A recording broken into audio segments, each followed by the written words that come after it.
பகவான் ஸ்ரீராமகிருஷ்ணரின் உபதேசங்கள். ஞானம் ஏற்பட்டால் அகங்காரம் போகலாம். ஞானம் கிடைத்துவிட்டால் சமாதி நிலை உண்டாகிறது.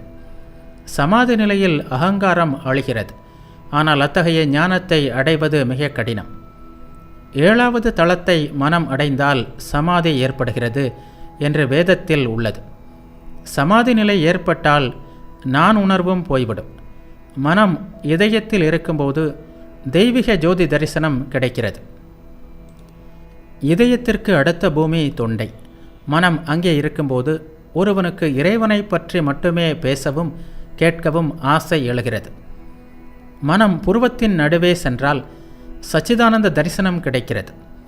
அந்த உருவத்தை தொடவும் கட்டிக்கொள்ளவும் ஆவல் எழுகிறது. ஆனால் முடிவதில்லை.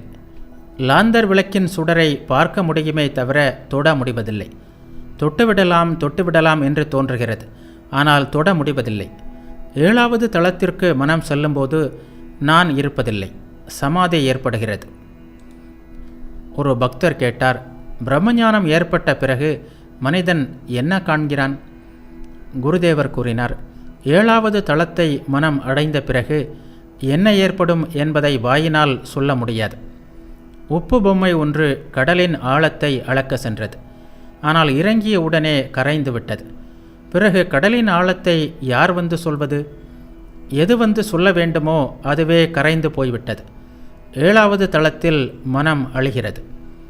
எத்தகைய அனுபவம் அங்கு ஏற்படுகிறது என்பதை மனத்தால் விளக்க முடியாது. எந்த நான் நம்மை உலகியலில் ஆழ்த்துகிறதோ, காமினி காஞ்சனத்தில் பற்று கொள்ள செய்கிறதோ அந்த நான் தீயது. இந்த நான் இடையில் இருக்கும் காரணத்தால்தான் ஜீவனுக்கும் ஆன்மாவுக்கும் வேறுபாடு ஏற்பட்டிருக்கிறது.